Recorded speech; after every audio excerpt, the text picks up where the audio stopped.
It'll be a little bit interesting today with my phone being on the fritz the past couple of days, and I'm going to a more remote area in Ecuador, to Baños, to try and get a coaster and also to try and do a couple extra stops. So we'll see what happens.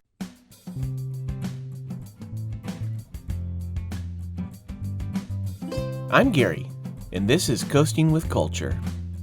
I like to combine theme park visits and riding roller coasters with various cultural experiences around the world. Last time, I spent the first couple of days in Ecuador exploring Quito, riding their 2 coasters, wandering all over their beautiful cathedral, and enjoying their historic old town. This time, it's a bus ride to the town of Baños for a hopeful coaster credit and some exploration. But the day would be diminished by an issue that played a role in the abrupt end to the previous vlog, which called for some drastic measures to solve.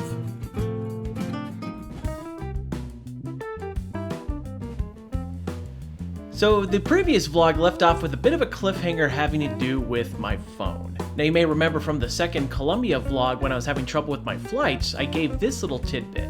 I didn't document a whole lot about that flight because my phone was starting to have some issues with overheating. Well, as it turned out, I'd been having some issues with that phone over the course of several days during this trip, but to really get a sense of what caused this to happen, I need to take you back a little bit. For some reason, we're not landing.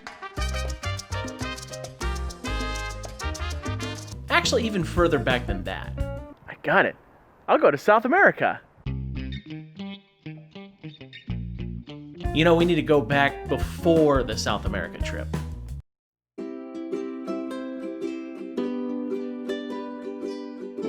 Before going to Hawaii. So let's see if Wonder Shows has brought a coaster to ride. Not that Canada trip. Hey buddy, you wanna go for a ride? You wanna go to Alberta?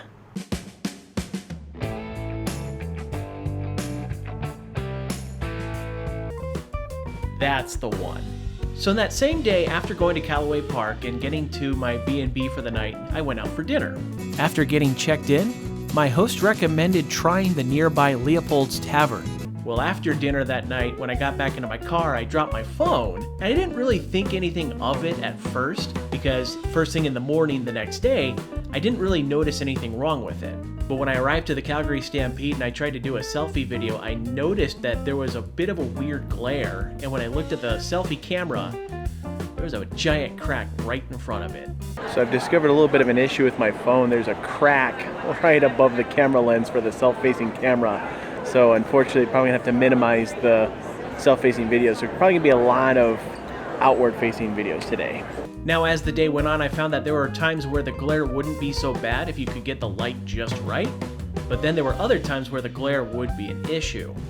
This would also happen with taking selfie-style pictures, such as when I had a chance to take a picture with Candice LeRae during an NXT show in Seattle, or when my friend Lou and I went to Colorado back in November of last year. And for the most part, I just kind of dealt with it as I wasn't really wanting to spend a whole lot of money on a replacement phone at the time.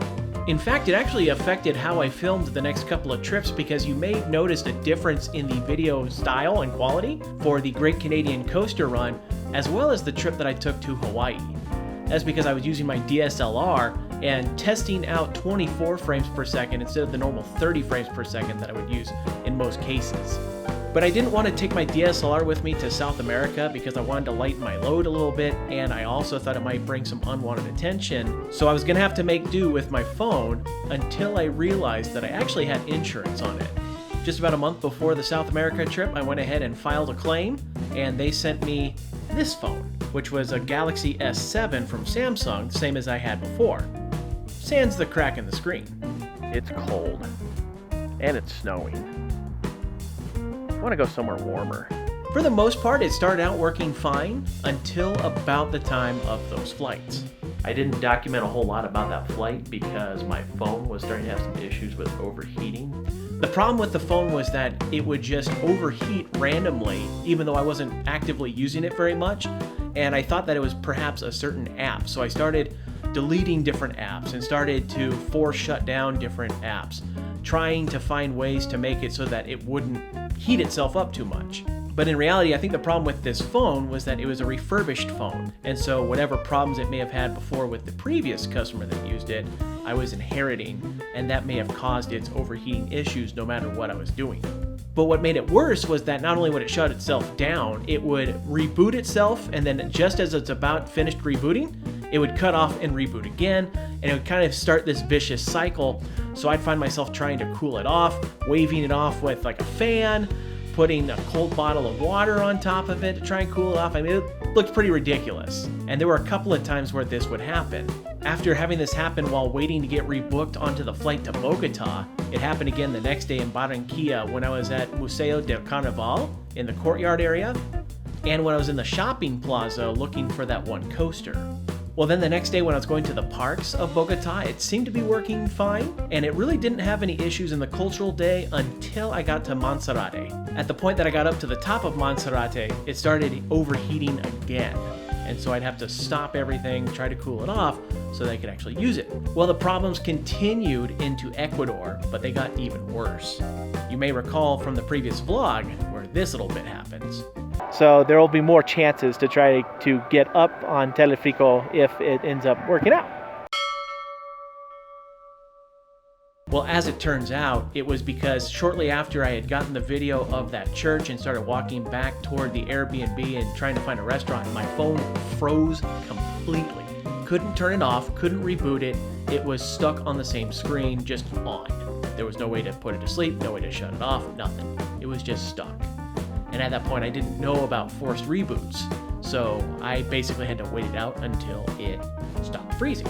And that was a very sleepless night waiting for it to kind of finally die off, because not only did I use the phone for taking pictures and video and things like that, but it was also my means of getting around for using Google Maps.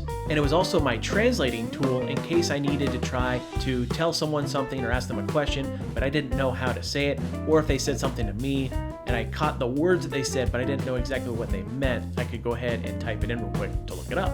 So after it finally died off, I went ahead and got it plugged in, gave it a chance to recharge, and I started off with the second day of exploring Quito. It was working fine as I got to the Basilica, but then later into the time at the Basilica, going to the cafe for beer, that's when it started happening again. So I basically used my beer drinking time to let the phone cool off and setting it next to a window that was open.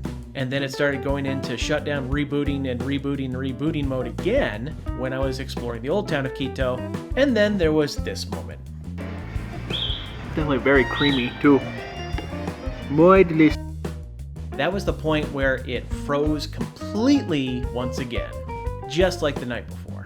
Only this time it happened in the middle of the day and completely botched any plans that I had for the rest of the day for exploring. So I basically went back to the Airbnb, tried to give it a chance to cool off, waited for the battery to die off, and it didn't happen until late that night.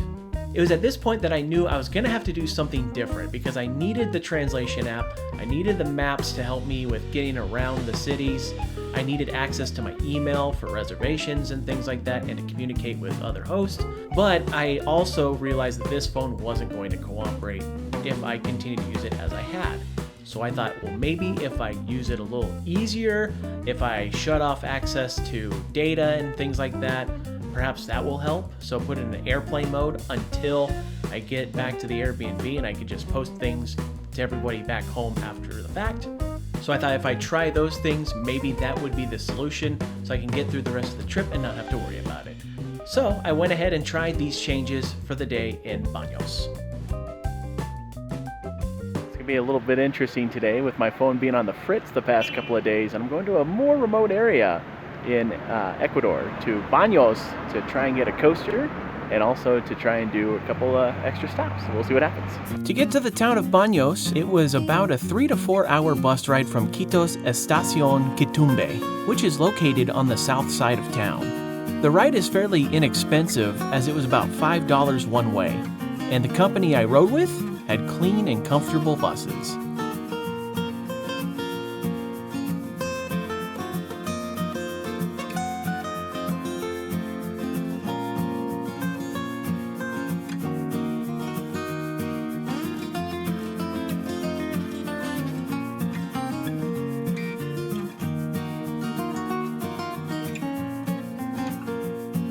A real treat on the way to Baños was seeing the volcano Cotopaxi.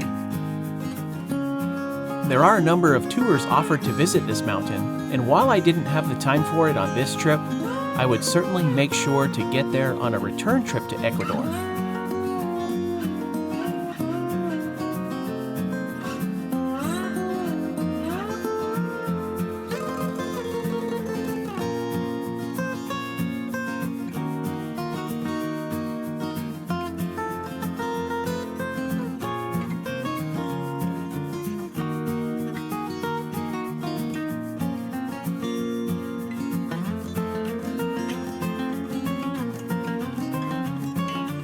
After driving through a valley, we headed back uphill and had a few stops along the way for more passengers.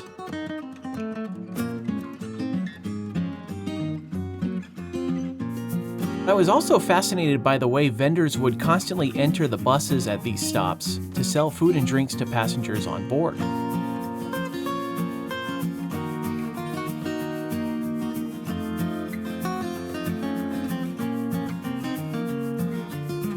Some areas were absolutely gorgeous.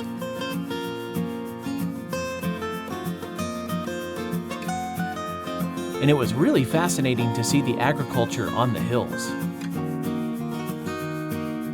After a nice scenic ride, we pulled into town. While I planned to see a bit more of the city, my phone started another rebooting cycle. So I tried to cool it down and shut it off for a while to have lunch. Once I finally got it to cooperate, I hopped in a cab for a ride to a place I hope to get another coaster credit, Discovery Baños. This is a really small park about 10 to 15 minutes out of town with a few rides, one of which was called Scooby-Doo.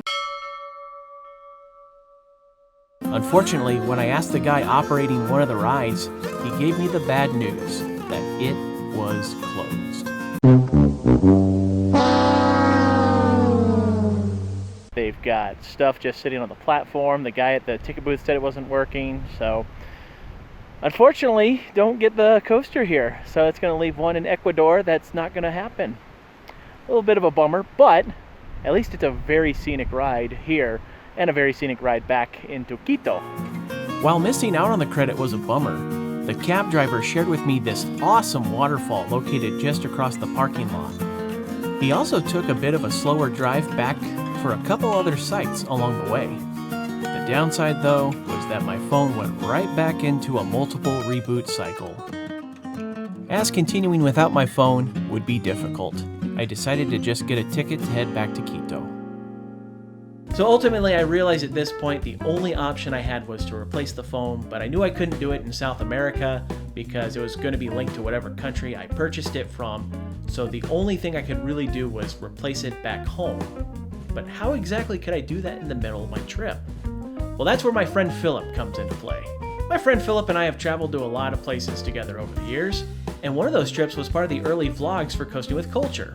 Because he works for Republic Airways, a subsidiary that works for several airlines.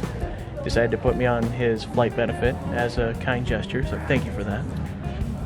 Well, at that point, the flight benefit was so that he and I could get over to Europe. We spent a day in Switzerland with the tour. We eventually got up to Munich for Oktoberfest. And then I had my reroute to London so I could get a flight back home to the United States. I also took advantage of it to go down for a quick trip to California, where I had a chance to spend a day at Disneyland with my brother Kellen, his wife Val, and their son Skylar, who happened to get his first coaster credit that day. And I also used it for my random trip to Costa Rica, where I had a chance to visit Parque Diversiones and then explore the city center the next morning before flying back home. So how exactly did this help me in this situation? Here's what I did. I looked up direct flights from Ecuador to the United States and found there was one that took off at 5 in the morning from Quito direct to Miami. So I booked that flight, made my way to Miami, took a lift from the airport down to T-Mobile. Once I got to the T-Mobile store, I replaced the S7 that was giving me all kinds of trouble with overheating with the new S10. So I could say bon voyage to the S7. From the T-Mobile store, I walked to a laundromat to go ahead and do my laundry for the day since I had the time before catching a ride back to the airport. Once I got back to the airport, I went ahead and had lunch at the Corona Beach House, as it had been a while since I'd gotten some food. And I had myself a nice pulled pork sandwich, and after that I got ready to head back to Quito to continue the trip, hopefully uninterrupted.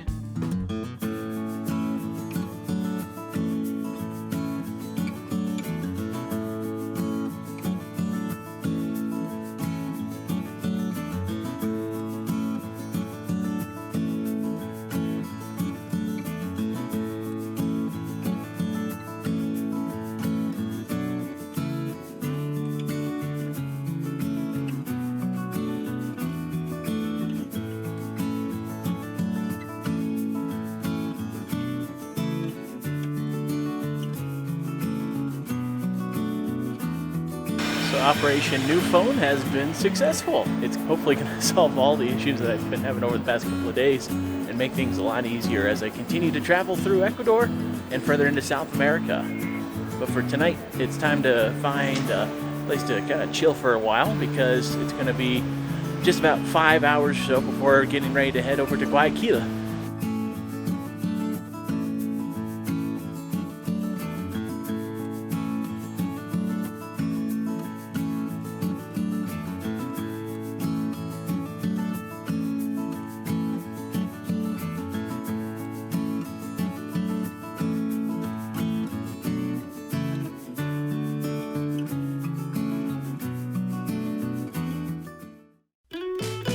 Thank you for watching this Coasting with Culture video.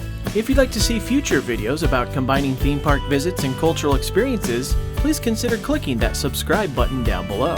You'll also find Coasting with Culture on Facebook, Instagram, and Twitter, plus more content at coastingwithculture.com. Until next time, take care and safe travels.